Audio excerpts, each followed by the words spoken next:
오늘 우리에게 주신 하나님의 말씀은 열왕기하 2장 8절에서 14절까지 말씀입니다. 우리 한 목소리로 같이 봉독합니다. 엘리야가 겉옷을 가지고 마라 물을 치매 물이 이리저리 갈라지고 두 사람이 마른 땅 위로 건너더라.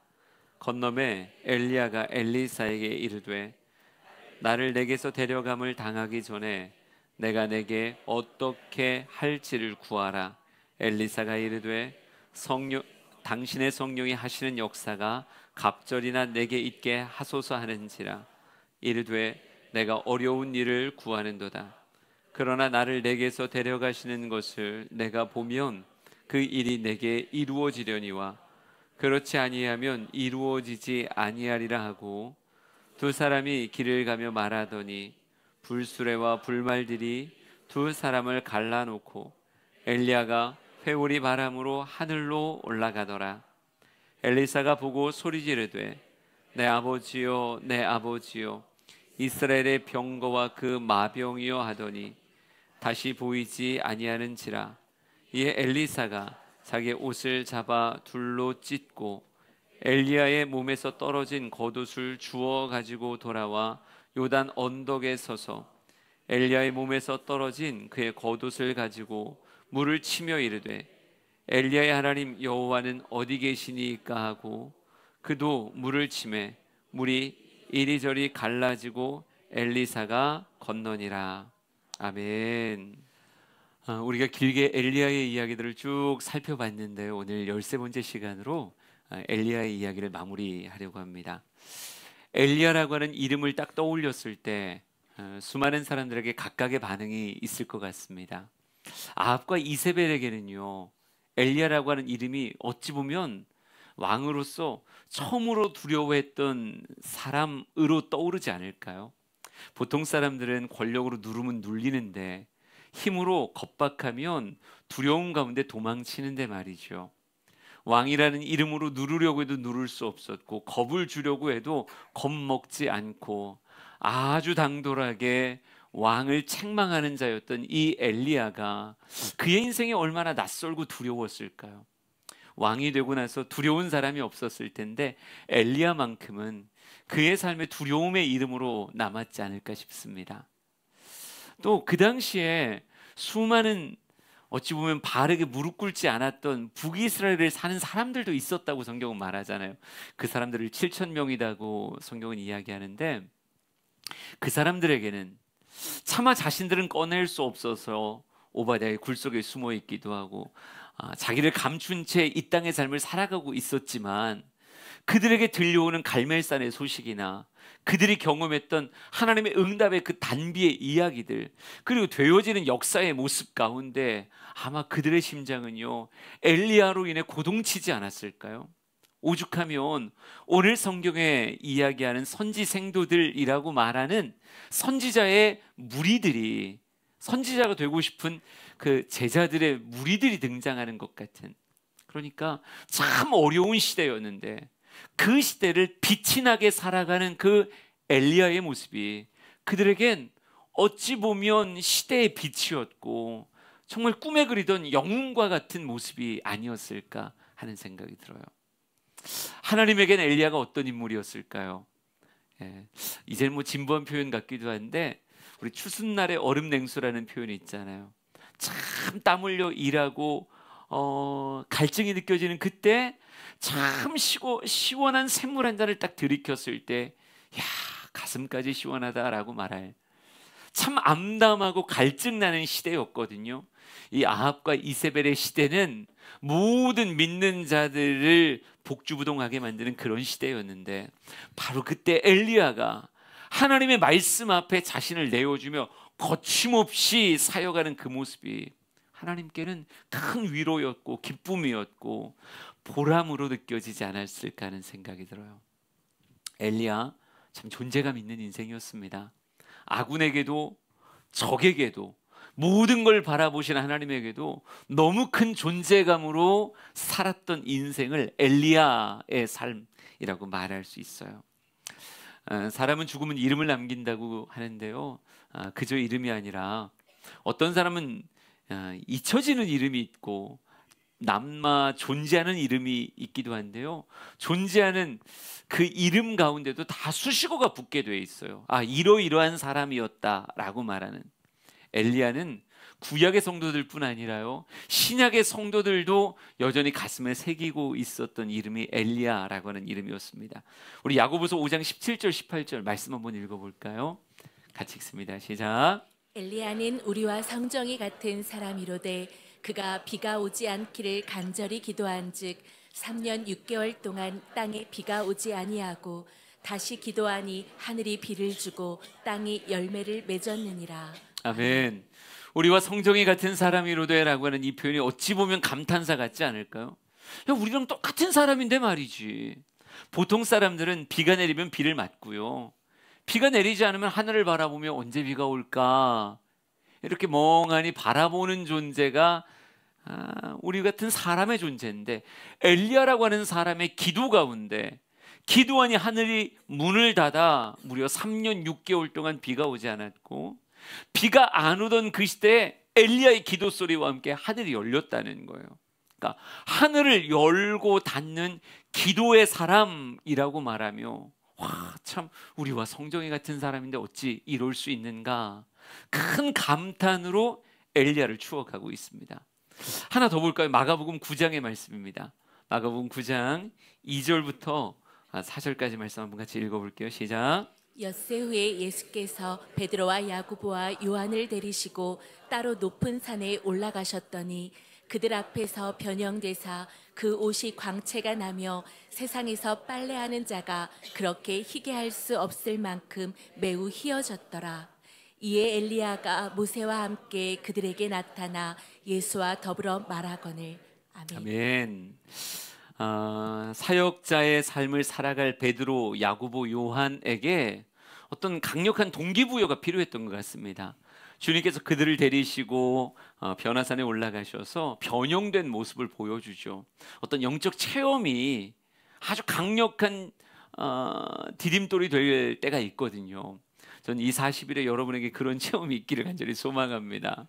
하다못해 누구 옷이라도 휘어지는 역사가 있었으면 좋겠어요.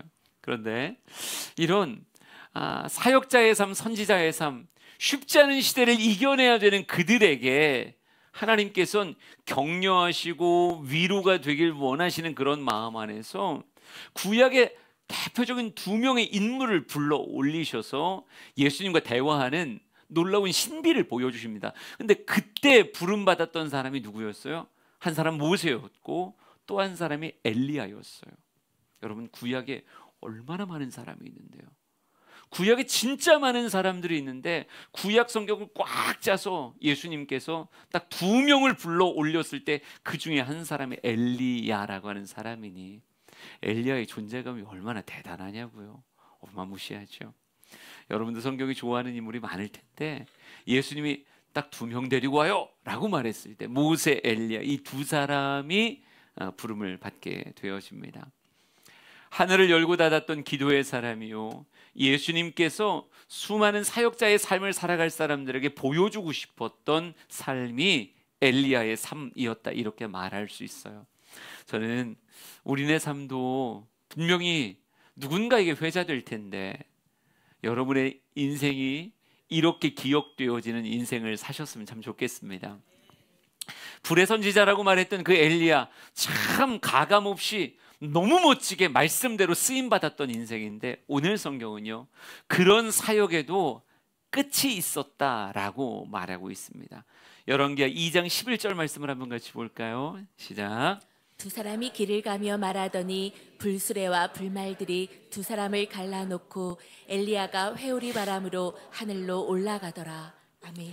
엘리야와 엘리사가 길을 걷고 있었는데요, 불수레와 불말이 갑자기 나타나 그들의 사이를 갈라놓습니다. 갈라놓더니요, 한쪽에 아주 강한 회오리 바람이 불어 올라오며 누구를? 엘리야를 하늘로 데려갔다라고 성경은 이렇게 말하고 있어요.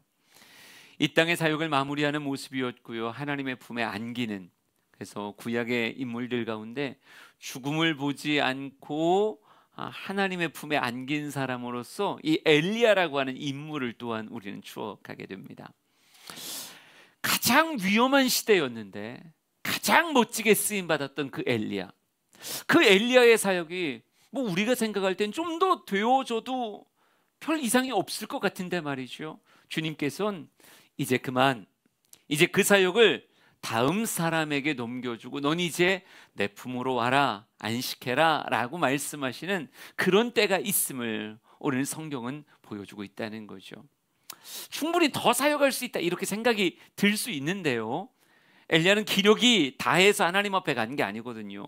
여전히 길을 걸을 만큼 튼튼했고, 여전히 일갈하며 선지 생도들을 가르칠 만큼 아직도 육성이 쩌렁쩌렁한 사람이었을 텐데, 주님께서는 이제 그만이다, 충분히 했어, 이제는 내게 와서 쉬어라 하며 너의 사역을 다음 사람에게 이양하라고 하는 말씀을 오늘 성경을 통해서 보여주고 있습니다.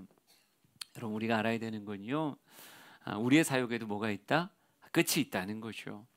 안 끝날 것 같다라고 하는 건 내 생각이고, 언제 어느 순간 하나님은 우리에게 강력한 회오리 바람을 보내시며 이제 내 품으로 돌아와라 말씀하시는 그때가 있다라고 하는 거죠. 예, 저의 삶도 아직도 너끈히 사역을 감당할 수 있다라고 생각을 하지만 그건 그냥 내 생각이고요. 하나님이 언제 어떻게 갈라내시고 데려가실지, 이 강단에서 말씀을 전하는 게 이제는 익숙해졌고 늘 내 삶의 보편적인 일상이다라고 생각되어지지만, 여러분, 그 어떤 것도 보장할 수 있는 건 아니에요. 주님께서 이제라도 그만이라고 말씀하시고 부르시면 주님 앞에 서야죠. 서야 되는데, 저는 우리의 사역의 끝자락에 분명히 주님의 칭찬이 있었으면 좋겠습니다. 충성되게 사역했노라 라고 말씀하시며 너는 쉴 자격이 있다. 너의 땀과 눈물과 애씀과 시대와 함께 자신의 삶을 잃어버리지 않았던 그 모습을 내가 진짜 축복하노라 라고 말할 수 있는 그런 칭찬, 모든 직임의 자리에 있었던 우리가 받아야 되는 칭찬 아닐까요? 가정에서도, 우린 사회에서도, 교회에서도 다양한 직임들을 가지고 있어요. 근데 누군가는 딱 부름 받았을 때 주님의 얼굴 앞에 고개를 숙일 사람도 있겠죠. 뒷머리를 벅벅 긁으며 주님, 제가 원래는 조금 더 열심히 하려고 했었는데요. 주님이 묻기도 전에 변명이 튀어나오는 사람이 있을 수도 있어요. 하지만 어떤 이는 주님 앞에 섰을 때 내 사역에 대한 아쉬움이 아니라 보람으로 가득했기에 주님, 저 열심히 살았어요, 이렇게 말하는 사람이 있을 테고, 주님 역시 판대수하시며 꽉 안아주며 너의 삶이 내게 참 위로였다, 네가 거하는 모든 곳에서 너는 빛이었다, 소금이었다라고 말해주는 그런 인생도 있겠죠. 고린도전서 4장 1절 2절 말씀 한번 같이 읽어볼까요? 시작. 사람이 마땅히 우리를 그리스도의 일꾼이요 하나님의 비밀을 맡은 자로 여길지어다. 그리고 맡은 자들에게 구할 것은 충성이니라. 아멘. 아쉬움이 되지 않으려면요, 지금 이 순간에 충성하는 거예요. 언제 나에게 그만이라고 말씀하실지 모르겠지만 그때 부끄럽지 않으려면요, 지금 주어진 그 자리에서 충성이라고 하는 단어를 새기며 살아가는, 엘리야는 그런 사람이었습니다. 주님께서 그만이라고 말씀하실 때까지 충성되이 걸을 수 있는 사람이었고, 그 모습 앞에 하나님 기뻐하시며 그를 그 어떤 사람보다 다른 모습으로 예우하셨던 것 같아요. 불수레를 보내셨고 불말을 보내셨고, 아마 그 불수레 불말 타고 회리바람과 함께 주님 앞에 갔겠죠. 우리 사랑하는 모든 성도들에게 이런 주님의 존귀하게 여겨주시는 삶의 칭찬이 임하기를 진심으로 축복합니다. 엘리야는 그렇게 올라갔는데 그 다음이 중요한 거잖아요. 누가 엘리야의 뒤를 이어갈 것인가 라고 하는 것이 그 시대에 있어서는 또 하나의 화두가 될 것 같아요.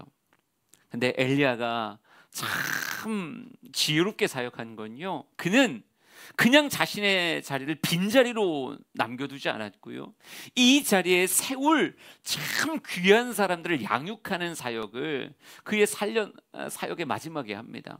아마 그게 큰 깨달음이었던 것 같아요.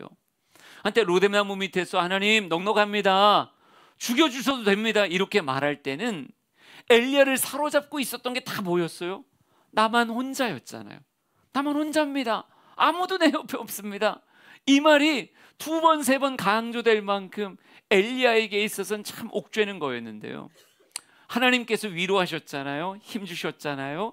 아직도 남은 사역이 있다고 말씀하시며 바르게 무릎 꿇지 않은 자 7천이 있다라고 말씀하셨어요.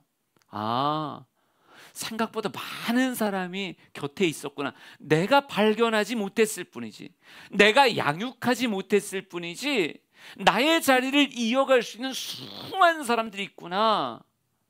엘리야는 그의 사역의 뒷자리를 빈자리로 남겨두지 않았어요. 그래서 참 여러 곳에서 선지생도라는 이름으로, 선지자의 제자라는 이름으로 양육받고 있는, 여러분, 우리로 얘기하면 어찌 보면 신학교일 텐데, 신학교들을 아합과 이세벨이 다스리는 그 땅에 곳곳에 세워놨더라고요. 우리 열왕기하 2장부터 말씀을 쭉 볼 건데요, 발췌로 제가 다 잘라놨어요. 그냥 한번 읽어봅시다. 시작.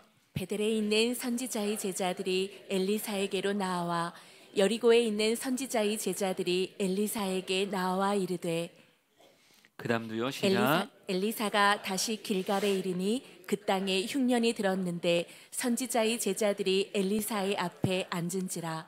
선지자의 제자 50명이 가서 멀리 서서 바라보매. 아멘. 이게 성경에 있는 흔적들입니다. 엘리야의 사역 끝자락에는요, 길갈에도 베델에도 여리고에도 선지 생도들이 있었다, 선지자의 제자들이 있었다, 이렇게 말해요. 베델에 있는 선지자의 제자, 여리고에 있는 선지자의 제자, 길갈에도 선지자의 제자들이 엘리사 앞에 앉았다.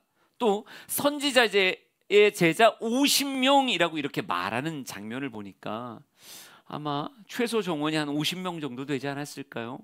50명, 50명, 50명. 베델에도 길갈에도 여리고에도 선지 학교가 이렇게 세워져 있었던 거죠. 엘리야가 열심히 사역하고 주님 앞에 부름받았을 때 그 빈자리를 채워줄 참 소중한 이름들이 그 뒤에, 나는 선지자의 제자입니다, 나는 나시린으로 내 삶을 주께 드리길 원합니다 라고 하는 사람들이 이 아합과 이세벨의 참 위험한 시대임에도 불구하고 여전히 그들의 자리에 가득가득했다라고 하는 거예요. 여러분, 이게 건강한 사역이고 건강한 공동체의 모습이라고 생각합니다. 한 사람이 주님께서 이제 그만이라고 말했을 때 그 자리가 골이 나는 게 아니라 그 자리를 너무 자연스럽게 또 채워갈 수 있는, 그러며 끊어지지 않고 이어지게 만드는 말씀의 사역, 주님의 영광의 임재의 사역이 계속 이어지게 만드는 그 교회가, 그 공동체가 참 건강한 공동체가 아닐까요? 오늘 성경 말씀 보면서 엘리야 그 뒤를 그럼 도대체 누가 이을 것인가? 여러분, 솔직히 엘리야가 워낙 존재감 있는 사역을 했기 때문에 엘리야를 뒤잇는다는 게 쉬울까요, 어려울까요? 한 3명 정도는 어렵다고 생각하고 나머지는 뭐 까짓거 아무거나 하는 건데, 아무나 하는 건데 뭐 이런 생각을 하는데요, 하나님이 언젠간 저에게 주양교회 그만해라 뭐 이럴 수도 있잖아요. 그러면 제 뒤를 잇는 사역자가 뭐 까짓거 박 목사도 했는데 내가 못하겠어? 한번 8주짜리 집회를 해보라고 하십시오. 8주짜리 부흥회를 한번 해보고 한번 열심히 한번 해보라고 하세요. 이게 쉬운가? 여러분, 절대 쉽지 않아요. 충성스럽고 열심히 사역한 그 뒷자리를 메운다는 게 절대 쉽지 않습니다. 한국교회요, 지금 70년대 80년대 큰 부흥을 이루고 교회를 건축하고 참 교단을 넘어서서 이름이 기억되어지는 엄청난 사역자들이 참 많았었습니다. 이제 그분들이 사역을 내려놓고 이 근 한 10여 년간에 그런 사역자들의 뒤를 잇는 새로운 사역자들이 그 자리에 세워지고 있어요. 여러분, 그들의 사역이 쉬울까요? 여러분이 한번 상상해 보세요. 뭐 얘기를 안 하려고 했는데 그냥 재밌으니까 한번 해봅시다. 우리 전임 사역자들의 이름을 덮을 만큼의 아주 후임의 사역자가 크고 강하게 쓰임받는 사람들의 이름이 과연 몇이나 있습니까? 여러분이 관심이 없으니까 얘기를 해도 잘 모를 것 같긴 한데, 여러분도 유기성 목사님은 다 아시죠? 우리 감리교로 얘기하면 유기성 목사님. 유기성 목사님은 전임 목사님이 누군지 혹시 아세요? 아마 모르실 거예요. 전가와 목사님이라고 믿음의 집 교회, 원래 그 교회 원래 이름이 믿음의 집 교회였어요. 근데 전가와 목사님이 여러분이 모르는 거지 굉장히 유명한 부흥사셨습니다. 그 교회를 건축을 시작할 만큼의, 물론 끝맺음은 잘 못하셨던 것 같은데 엄청나게 감력해서 유명한 부흥사 중에 한 분이 전가와 목사님이셨어요. 그분의 뒤를 유기성 목사님이 이은 거예요. 한 분 더 얘기해 볼까요? 우리 여러분이 아실 만한 목사님들 가운데 만납교회 김병삼 목사님 아시죠? 모르면 유튜브 좀 보시고 내가 열심히 인생 안 살았구나, 은혜의 시대에 내가 못 누리고 살았구나, 이렇게 생각하시면 돼요. 그런데 김병삼 목사님도 진짜 유명한 목사님이세요. 근데 김병삼 목사님은 아버님을 뒤이어 목사님이 되신 분이십니다. 아버님이 김우영 감독님으로 제가 기억하고 있어요. 근데 이분이 정말 유명한, 이분의 트레이드 마크가 뭔지 아세요? 해도 되나 모르겠는데 그분은 설교하시다 갑자기 이러실 때가 있어요. 짜장면이나 처먹어라. 여러분, 근데 참 희한한 건요, 옛날 어르신들은 그 아우라가 있었어요. 원래 짜장면이나 처먹어라 그럼 우리 상처받았어 이래야 되잖아요. 옛날 그렇게 말씀하실 때 우리는 회개했고요, 우리는 가슴 터지게 너무 재밌고 그냥 이 말에 그런 권세가 있었다고요. 희한했다고요. 그러니까 그런 분들이 얼마나 강력하게 집회하고 교회를 세워나가고 만납교회라고 하는 그 지금의 성전을 짓고 이끌어 가셨던 분들이니까. 근데 여러분에겐 그분의 이름이, 전과 목사님의 이름이 가려져 있잖아요. 지금은 유기성 목사님, 김병삼 목사님 이런 분들을 기억하지만 여러분, 그 당시의 삶에 그렇게 강하게 쓰임 받았던 교단을 넘어서는 스타들이 그 두 분인 줄 아세요? 어마무시하게 많습니다. 그런데 다른 사람들의 이름은 여러분 기억이 안 나잖아요. 큰 교회가 그렇게 많은데 그 뒤를 이었던 첫 번째 사역자의 이름을 덮을 만한 사역자들의 이름이 여러분 기억나세요? 기억나지 않을 거예요. 왜냐하면 그만큼 진짜 그 시대의 빛같이 어려웠던 시대에 부흥을 이루고 정말 사람들의 가슴을 일깨웠던 그런 사역자의 뒤를 잇는다? 절대 쉬운 일이 아니에요. 절대 쉬운 일이 아니에요. 제가 어떤 한 분이 이렇게 이야기하시더라고요. 자기 친구분이 타교단인데 정말 큰 교회 후임자로 청빙되어 갔다는 거예요. 그러니까 얼마나 많은 사람들이 축복합니다, 축하합니다. 또 어떤 때로는 시기와 질투도 있을 만큼 그렇게 정말 모든 사람이 우러러 볼 만한 몇천 명을 담임하는 교회 담임자로 갔어요. 근데 그분이 벌써 사역이 4년, 5년 이상 된 걸로 알고 있는데 그분이 이렇게 말했다고 얘기해 주더라고요. 뭐라 그러냐면 자기는 부임한 날 이후로 행복했던 적이 단 하나도 없다고. 이 얘기가 무슨 의미인지를 모르는 사람 모르지만 아는 사람은 알아요. 부임한 그날 진짜 행복했대요. 근데 그 이후로 아직 한 번도 행복한 적이 없대요. 여러분, 그 뒤를 잇는다는 게 큰 부담감이고 뭘 해도 비교가 되고, 그리고 지금의 이 시대가 그 시대 같은 큰 부흥의 시기가 아니거든요. 그러니 끊임없이 비교되며 그 교회 문화와 전통 안에 녹아 들어간다는 게 이게 보통 일이 아닌 거예요. 진짜 힘든 일이에요. 엘리야라고 하는 족적 있는 사역자, 그 걸음이 아주 컸어요. 그의 거목의 그늘이 진짜 깊고 짙다고요. 이 뒤를 누가 이을 것인가? 엘리야의 사역에 가슴이 불타며 베델로, 여리고로, 길갈로 선지학교를 채워간 사람들은 참 많습니다. 하지만 그 중에 누가 과연 엘리야를 뒤이어 사역하게 될 것인가? 쉽게 얘기해도 150대 1의 경쟁률을 뚫어야 되는 건데 과연 누가 될 수 있을까요? 성경은 엘리야를 누가 뒤이어요? 엘리사가 뒤이었다 이렇게 써 있습니다. 근데 그냥 하나님의 선택이다라고 말해도 되지만요, 저 오늘 성경을 통해서 하나님이 보셨던 엘리사의 모습이 과연 어떤 모습일까 성경을 통해서 상상했으면 좋겠어요. 열왕기하 2장 1절 그리고 3절의 말씀을 한번 같이 보겠습니다. 같이 읽죠. 시작. 여호와께서 회오리 바람으로 엘리야를 하늘로 올리고자 하실 때 엘리야가 엘리사와 더불어 길갈에서 나가더니 베델에 있는 선지자의 제자들이 엘리사에게로 나와 그에게 이르되 여호와께서 오늘 당신의 선생을 당신의 머리 위로 데려가실 줄을 아시나이까 하니 이르되 나도 아노니 너희는 잠잠하라 하니라. 아멘. 그 당시에 선지자교에 파다했던 소문이 있었습니다. 무슨 소문이었냐면요, 하나님께서 오늘 당신의 선생을 당신의 머리 위로 데려갈 것이다. 그러니까 엘리야를 하나님이 공중으로 데리고 올라가실 것이다 라고 하는 소문이 선지자교에 파다했었어요. 이건 엘리사만 알고 있었던 게 아니라 선지생들이 공공연하게 엘리야를 데려가신대, 하나님이 데려가신대, 이런 이야기가 파다했거든요. 이게 근거 없는 소문이 아니라 근거가 있어요. 근거의 출발이 어디예요? 하나님이십니다. 여호와께서 라고 말씀하시며 이 소문의 근거가 하나님으로부터 주어진 거예요. 여러분, 이게 어찌 보면 하나님의 테스트가 아닐까 하는 생각이 드는데, 선지학교의 모든 사람들이 하나님이 엘리야를 데려가신대 라고 하는 사실을 알고 있었어요.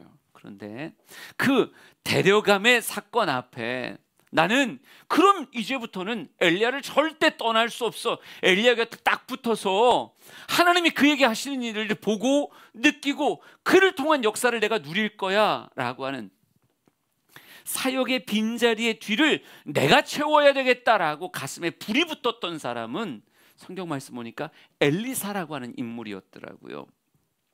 열왕기하 2장 2절 말씀을 한번 읽어볼 거예요. 스토리를 새기면서 읽어봅시다. 시작. 엘리야가 엘리사에게 이르되 청하건대 너는 여기 머물라, 여호와께서 나를 베델로 보내시느니라 하니 엘리사가 이르되 여호와께서 살아계심과 당신의 영혼이 살아있음을 두고 맹세하노니 내가 당신을 떠나지 아니하겠나이다 하는지라. 이에 두 사람이 베델로 내려가니. 아멘. 엘리야가 곳곳을 다니면서 사람들한테 이야기하며 너희들은 여기 머물라, 나는 그곳으로 갈 것이다 라고 말하며 순회 사역을 감당하고 있었을 때였던 것 같습니다. 그런데 다른 모든 선지생도들은 여기 머물라 라고 얘기하면 머물렀는데 엘리사라고 하는 사람만이 이렇게 말합니다. 여호와의 살아계심과 당신의 영혼의 살아있음을 두고 맹세하노니 내가 당신을 떠나지 않겠습니다, 이렇게 말해요. 도저히 말릴 수 없을 만큼의 아주 강한 사모함을 가지고 내가 당신을 떠나지 않겠습니다, 이렇게 말합니다. 이게 딱 한 번 등장하는 게 아니고요, 2절에도 등장하지만 4절에도 등장하고 지명만 바뀌지 내용은 똑같아요. 그리고 6절에도 등장합니다. 3번이나 거듭 등장한 만큼의 아주 강력한 사모함, 내가 그 자리를 내가 이어받길 원합니다라고 하는 사모함을 보여준다라고 하는 거죠. 마태복음 11장 12절에서 17절 말씀 역시 발췌로 한번 읽어볼까요? 시작. 세례 요한의 때부터 지금까지 천국은 침노를 당하나니 침노하는 자는 빼앗느니라. 귀 있는 자는 들을지어다. 이 세대를 무엇으로 비유할까? 비유하건대 아이들이 장터에 앉아 제 동물을 불러 이르되 우리가 너희를 향하여 피리를 불어도 너희가 춤추지 않고 우리가 슬피 울어도 너희가 가슴을 치지 아니하였다 함과 같도다. 아멘. 하나님이 이 세대를 바라보면서 이렇게 말씀하십니다. 천국은 침노하는 자가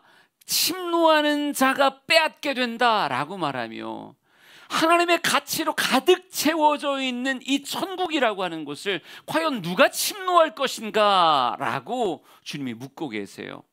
그러면서 세례 요한의 때부터 지금까지라고 말합니다. 그런데 주님께서 안타까워하는 건 이 천국의 가치를 향해 침노하는 자들이 시대와 함께 적다라고 하는 안타까움을 표현하세요. 왜 피리를 불어도 춤추지 않는가? 왜 가슴을 치는데 함께 애곡하지 않는가? 라고 말씀하시거든요. 여러분, 사역의 자리에 선다라고 하는 건 누군가에게는 피리를 불고 춤을 추는 것 같은 이런 기쁨과 환희의 장소일 수 있어요. 그러나 또 때로는 어떤 사역은요, 가슴을 치며 애곡하는 것 같은 눈물의 장소. 그런데 그 가슴을 치는 애곡이 그 눈물이 내게 담겨서 주님, 제가 같이 울겠습니다, 주님과 함께 제가 울겠습니다 라고 하는 사람들, 이런 사람들이 있어야 된다고 말하는 거예요.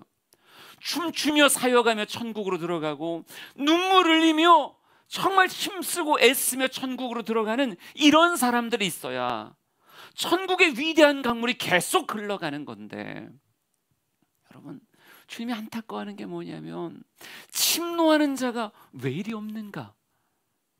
사역을 꿈꾸며 사역의 자리에 서고자 하는 자들이 왜 이렇게 없는가? 춤추며 들어올 자도 있어야 되고 거룩한 부담감으로 가슴을 치며 눈물을 흘리며 들어오는 사람들도 있어야 되는데, 어찌하여 너희들이 춤추지 않고 어찌하여 너희들이 가슴을 치지 않는가? 이렇게 한탄하고 있다고요.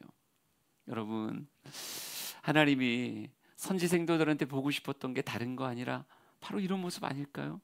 엘리사와 같이 제가 하겠습니다, 엘리야를 뒤잇는다? 피리 부는 거 절대 아닙니다. 이거 가슴을 치며 애곡해야 되는 문제예요. 그 시대의 흐름이, 북이스라엘의 시대적 상황이 아합 그 사람으로 끝나는 게 아니에요. 북이스라엘의 왕 가운데 선왕은 단 한 명도 없었어요. 신앙적으로 선왕이 단 한 명도 없었다고요. 그러면 여전히 암담한 사역의 환경이에요. 그러나 주님, 제가 울겠습니다라고 울며 그 뒤를 따르는 자가 있어야 되는데, 참 많은 선지자의 제자들이 적당히 자신의 자리를 지킬 때 엘리사는 제가 가고 싶습니다, 제가 그 사역 감당하고 싶습니다라고 말하며 그 뒤를 따라 나섰다는 거죠. 여러분, 우리 주양교회에서도 선교 회장님들을 뽑았고 이제 목자들을 뽑고 교사들 역시 재헌신을 받고 있는 걸로 알고 있습니다. 얼만큼 자세하게 진행이 됐는지는 제가 나중에 보고하라 그랬어요. 지금부터 보고하지 말고 나중에 하세요. 다 완비가 되면 그때 얘기해 주세요.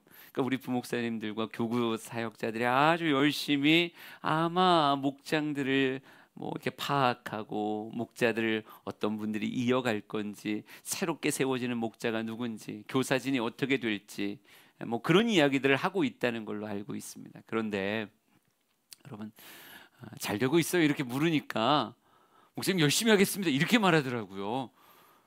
잘 되고 있습니다가 아니라 열심히 하겠다는 거, 이거 어렵다는 얘기인 거죠. 세우는 게 쉽지 않다는 얘기인 거죠. 아마 그런 것 같아요. 제가 볼 땐 그런 것 같아요. 목장을 마땅히 분가를 해야 될 것 같은데 새로운 목작감을 세울 사람이 없습니다, 이런 얘기도 제가 듣는 것 같아요. 목자들이 있으면 좀 더 잘 이렇게 자리를 잡을 수 있을 것 같은데, 이 고리나린 자리를 채워줄 만한, 기쁨으로 춤추며 들어오는 사람도 있어야 되고 때로는 가슴을 치며 애곡하며 들어오는 사람들도 있어야 되는데, 그런 자리에 사람들이 생각보다 쉽지 않다는 거예요. 전 이게 충격이었어요. 주양교회가 그래? 저는 교회에 대한 자부심이 하늘 바로 밑에 있거든요. 세상에 교회가 많지만 제가 정말 사역을 많이 다녀봤거든요. 많이 다녀보는데 우리 교회 같은 예배의 분위기가 없고 우리 교회 같은 헌신의 분위기가 없어요. 전 어제도 7시에 김장한다고 그래서 김장을 7시부터 이렇게 뭘 한다는 거예요. 그래서 6시 좀 넘어서 이렇게 내려오면서 누가 올래나? 누가 와서 고무장갑 낄래나? 나 이게 궁금하더라고요. 근데 와보니 여전히 불이 환하게 켜있고 사람들이 계속 한 명씩 오는 거예요. 그들이 안 해봤을 텐데 고무장갑을 끼고 앞치마를 두르고 자기가 맡겨진 역할들을 하려고 이런저런 모습으로 막 애쓰시더라고요. 야, 우리 주양교회 좋은 교회구나. 이거 한다고 일당 주는 것도 아닌데, 이거 한다고 김치 그냥 수육 조금 줘요. 수육 몇 점 주는 건데 이렇게 열심히 애쓰는 사람들이 있구나. 우리 교회 좋은 교회구나, 이런 생각을 한다고요. 그런데 이런 좋은 교회 문화를 가지고 있는 교회임에도 불구하고 때로는 교사의 자리에, 때로는 목자의 자리에, 어떤 헌신과 애씀과 수고의 자리에 세워질 인물이 없어서 힘들어한다라고 얘기를 하니, 물론 이게 우리 교회만의 이야기는 절대 아닙니다. 시대가 그래요. 점점 시대가, 목사님들이 12월을 너무 힘들어해요. 새로운 한 해의 조직들이 나와야 되는데 한 해의 조직을 어렵게 생각하시거든요. 엘리야, 그 이름을 뒤잇는다는 게 얼마나 힘들겠어요. 하지만 잘 양육되어진 선지생도들의 무리를 만들어냈기에 기쁨으로 감당하고, 주님 저에게 시켜주세요. 제가 여호와의 살아계심을 두고 맹세합니다. 결단코 엘리야를 결코 혼자 내버려 두지 않을 거예요. 제가 그 뒤를 따를 겁니다라고 말하는 아주 강력한 사모함의 엘리사. 저는 우리 주영교회가 천국을 침노할 수 있는 교회가 되길 원합니다. 모든 인생은요, 어차피 쓰임받고 살아가는 거예요. 근데 사람에게 쓰임받고 살아가는 사람이 있고, 때로는 세상과 세상의 조직에 쓰임받는 사람이 있고, 그러나 그 와중에 하나님의 손에도 가치 있게 쓰임받는 사람이 있다고요. 우리 주영의 교회가 하나님께 쓰임받길 원하는 사람들로 가슴이 불탔으면 좋겠고, 어떨 땐 피리 불며 춤추며 사역의 자리에 서고, 어떨 땐 가슴을 치며 애곡하며 사역의 자리에 설 수 있는 그런 사람들이 곳곳에 베델에도 길갈에도 여리고에도 그득그득 세워져 있고, 그들 안에 사모함의 모습을 가지고 그 자리가 구별되어지는 그런 주양교회가 되길 간절히 소망합니다. 그래요. 근데 엘리사 과연 아직 세상 물정 모르기에, 그 길이 얼마나 힘들고 어려운 길인지 모르기에 지금 이렇게 하룻강아지 같이 내가 당신을 떠나지 않겠습니다 이렇게 말하는 걸까요? 저는 아니라고 생각해요. 엘리사 안에는 내가 엘리야라고 하는 그 큰 이름을, 뒤 있는 영광, 무겁고 힘들고 어렵겠지만 나 감당할 수 있어요 라고 말하는 그 안에 숨겨진 비장의 무기가 있다라고 말하고 싶습니다. 열왕기하 2장 9절 10절 말씀을 한번 읽어볼까요? 같이 읽습니다. 시작. 건너매 엘리야가 엘리사에게 이르되 나를 내게서 데려감을 당하기 전에 내가 내게 어떻게 할지를 구하라. 엘리사가 이르되 당신의 성령이 하시는 역사가 갑절이나 내게 있게 하소서 하는지라. 이르되 내가 어려운 일을 구하는도다. 그러나 나를 내게서 데려가시는 것을 내가 보면 그 일이 내게 이루어지려니와 그렇지 아니하면 이루어지지 아니하리라 하고. 아멘. 엘리야를 뒤이을 수 있는 힘과 능력과 지혜가 엘리사에게 있기 때문에 나 정도 재능이면, 나 정도 재력이면, 나 정도 사회적 지위면 내가 너끈히 그거 감당할 수 있지, 이런 마음 가지고 엘리사가 손을 댄 걸까요? 아니에요. 엘리사 역시 그런 것으로 감당할 수 있는 게 엘리야의 뒷자리가 아니다라고 하는 걸 그도 이미 잘 알고 있어요. 내 힘과 내 능력으로 엘리야의 뒤를 잇는다? 여러분 백전백패예요. 엘리야라고 하는 그 큰 이름을 어찌 그렇게 감당할 수 있습니까? 하지만 엘리사가 엘리야를 바라보면서 안 거죠. 엘리야가 자신의 인간적 힘으로 감당하는 거 아니더라. 지혜로 감당하는 거 아니더라. 엘리사가 숨겨둔 금괴를 가지고 있어서 돈 가지고 감당하는 게 아니더라. 화술과 말발로 감당하는 게 아니더라. 엘리야를 보면서 가지고 있었던 확신이 이거였던 거예요. 성령께서 하시는 일로 엘리야가 감당하고 있었구나. 엘리야의 그 모든 사역이 사람의 힘과 능력과 지혜와 조직이 아니라 성령이 하시는 역사를 통해서 감당한 거구나. 이걸 알기에 엘리사가 꿈꾸는 거죠. 엘리야, 당신에게 임한 성령의 갑절의 역사가 내게 부어진다면 능히 그 일을 이루실 것을 내가 기대합니다 라고 말하는 거죠. 여러분, 엘리사는 알고 있었던 거예요. 하나님께 쓰임받는 건 세상의 기준과 다르다는 걸. 세상은 달란트로 승부를 하는 거예요. 그 사람의 재능을 가지고 이야기를 해요. 얼마나 똑똑한가, 얼마나 좋은 환경인가, 환경 결정론으로 사역을 이야기하는데 하나님의 일은 그렇게 감당하는 게 아니라는 거죠. 하나님의 일은 무엇으로 감당하는 거예요? 성령이 부어지는 것을 통해, 성령의 은혜를 통해 그 역할을 감당하게 되는 거예요. 여러분, 교회 안의 모든 직임들은 다 마찬가지입니다. 성령의 부어짐과 성령의 은혜를 따라 감당할 수도 있기도 하고, 성령의 은혜 없이 감당하면 혼자 타다 쓰러지는 거예요. 이어갈 수 없을 만큼 혼자 타다 쓰러지는 거예요. 우리는 성경을 통해서 어려운 일을 구하는도다. 맞죠? 쉬운 일 아니에요. 왜? 성령의 임재가 인간의 계산으로 도출되는 게 아니거든요. 어떤 공식이 있는 게 아니거든요. 저도 차라리 공식이 있었으면 좋겠어요. 40일 응답 기도에 개근하면 성령 받는다. 이게 딱 공식이었으면 좋겠어요. 그러면 뭐 다 개근하지 않겠어요? 그래도 안 할 것 같군요. 그런데 40일 개근하면 성령을 확실하게 갑절로 받는다. 이렇게 되면 어려운 일이 아니에요. 40일이 뭐가 어렵습니까? 80일도 감당하죠. 그런데 성령께서 하시는 일은 인간의 계산과 방법론에 좌우되지 않아요. 그러기 어렵지만 그럼에도 불구하고 엘리사 안에 있는 소망은 뭡니까? 주여, 그 일을 내 삶에 이루실 줄 내가 믿고 그 일이 일어나면 당신의 뒤를 잇는 그 엄청난 무게의 일들을 내가 감당할 수 있습니다 라고 고백한 거죠. 그가 엘리야를 쫓고 또 쫓고 또 쫓는 모습이 신약에선 구하고 찾고 두드리는 모습과 똑같지 않을까요? 누가복음 11장 9절에서 13절 말씀을 읽습니다. 시작. 내가 또 너희에게 이르노니 구하라 그러면 너희에게 주실 것이요 찾으라 그러면 찾아낼 것이요 문을 두드리라 그러면 너희에게 열릴 것이니 구하는 이마다 받을 것이요 찾는 이는 찾아낼 것이요 두드리는 이에게는 열릴 것이니라.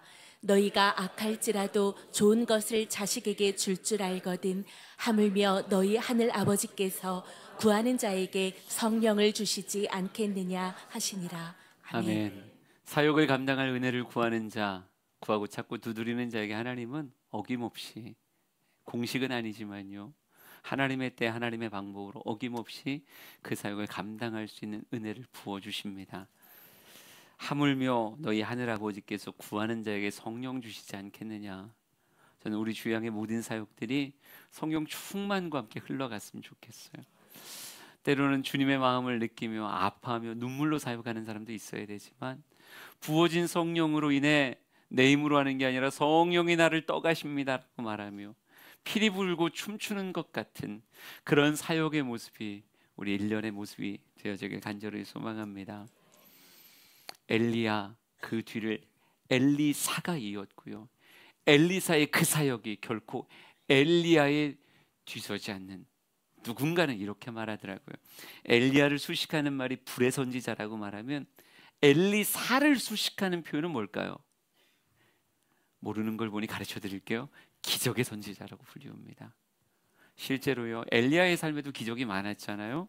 뭐 비가 안 오는 것도 기적이고 비가 오는 것도 기적이고 갈멜산에서 불 떨어지는 것도 기적이고 사르밧 과부의 그 기름병 가루 이게 떨어지지 않는 것도 기적이고 사르밧 과부의 아들이 죽었다가 살아나는 것도 기적이고 다 기적인데, 누군가 계산해 보니까요, 엘리야의 삶에 일어났던 기적의 정확히 2배가 성령의 갑절이라고 표현해서 그런 것 같아요. 정확히 기적의 숫자가 2배가 엘리사의 삶에 일어나더라고요. 엘리야를 뒤이어 더 그 토대 위에 강하고 아름답게 사역했던 사람이 엘리사라고 말할 수 있습니다. 우리 주양교회 안에 좋은 본으로 엘리야같이 사역하는 사람들이 그득하길 원하고, 또 그들의 사역이 잠시 내려놓아질 때 기꺼이 그 자리를 채워가며 엘리사같이 사역하는 사람들이 가득해지는 우리 주양교회가 되었으면 좋겠습니다. 하나님은요 그 일을 이루시더라고요. 엘리사의 그 모습을 보며 엘리사에게 하나님의 역사를 그의 삶에 부어주시더라고요. 우리 마지막입니다. 2장 11절부터 15절까지 상상하면서 한번 쭉 읽어보세요. 시작. 두 사람이 길을 가며 말하더니 불수레와 불말들이 두 사람을 갈라놓고 엘리야가 회오리 바람으로 하늘로 올라가더라. 엘리사가 보고 소리 지르되 내 아버지여 내 아버지여 이스라엘의 병거와 그 마병이여 하더니 다시 보이지 아니하는지라. 이에 엘리사가 자기의 옷을 잡아 둘로 찢고 엘리야의 몸에서 떨어진 겉옷을 주워 가지고 돌아와 요단 언덕에 서서 엘리야의 몸에서 떨어진 그의 겉옷을 가지고 물을 치며 이르되 엘리야의 하나님 여호와는 어디 계시나이까 하고 그도 물을 치매 물이 이리저리 갈라지고 엘리사가 건너니라. 맞은편 여리고에 있는 선지자의 제자들이 그를 보며 말하기를 엘리야의 성령이 하시는 역사가 엘리사 위에 머물렀다 하고 가서 그에게로 나아가 땅에 엎드려 그에게 경배하고. 아멘.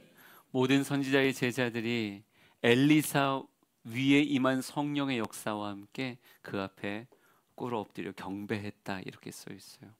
여러분, 그 강렬한 사모함을 가지고 엘리야를 떠나지 않던 그에게 명백하게 엘리야가 이렇게 예언적으로 선언했거든요. 네가 그것을 보면 그 일이 너에게 이루어질 것이다 라고 말했는데, 불수레와 불말이 그들 사이를 가르고 회리바람과 함께 엘리야가 승천하는 그 모든 광경을 성경은 이렇게 써놨어요. 엘리사가 보고 소리 지르되, 이렇게 써 있어요. 엘리사의 눈앞에서 이루어지는 모든 광경을 보았고요, 보는 그 순간 엘리야가 예언적으로 선언했던 성령의 영감의 갑절이라고 하는 성령의 갑절의 역사가 엘리사에게 부어졌다라고 성경은 증언하고 있습니다. 우리 사랑하는 주양교회 모든 성도들 안에 성령의 역사가 갑절이나 임하는 이 2023년의 마무리가 되었으면 좋겠어요. 우리가 어떤 일로든 에너지를 뿜으며 사역하고 살아가는 건데, 우리의 사역의 현장에 나는 주와 복음을 위하여, 나는 하나님의 눈물을 위하여, 난 하나님의 기뻐하시는 춤을 위하여 난 기꺼이 사역합니다, 기쁨으로 사역합니다 라고 말하는 사람들이 우리 주양교회 안에 가득했으면 좋겠어요. 사람이 없어서 목장을 못 나눠요, 이건 부흥하고 있다는 반증이지만 더불어 슬픔이에요. 우리 주양교회가 엘리사 같은, 하나님 저에게도 그 자리에 그 영광을 되게 주세요 라고 하는 사람들이 있었으면 좋겠고, 영혼을 가슴에 품고 사역하는 걸 기뻐하며 쉽지 않지만 가치 있다라고 하는 것을 알기에 그 사역을 기쁨으로 감당해내는 우리 모두가 되었으면 좋겠습니다. 거듭 얘기합니다. 내 힘으로 하는 거 아니에요. 은혜 아니면 감당할 수 없는 사역입니다. 교회가 은혜의 통로가 되길 원하고요, 여러분이 늘 은혜에 비해 젖은 그런 사람 되길 원합니다. 우리 찬양 부르면서 주님 앞에 결단하죠.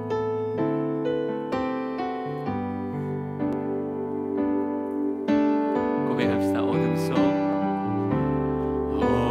속 헤매이던 내 영혼 갈 길 몰라 방황할 때에 주의 십자가 영광의 그 빛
때로는 주의 눈물을 가슴에 담고 사역하게 하옵소서. 내 걸음을 통해 하나님 기뻐하시고 사역의 흐름이 이어져 가는 참 쉽지 않은 사역의 시대지만 그 사역의 가치를 알기에 내게 주어진 그 어떤 사역, 어떤 크기의 직임이라도 성실하게 감당하는 내가 되게 하옵소서. 하나님께 쓰임받는 내 삶 되게 하소서. 우리 기도하며 주 앞에 나갑시다. 기도하겠습니다.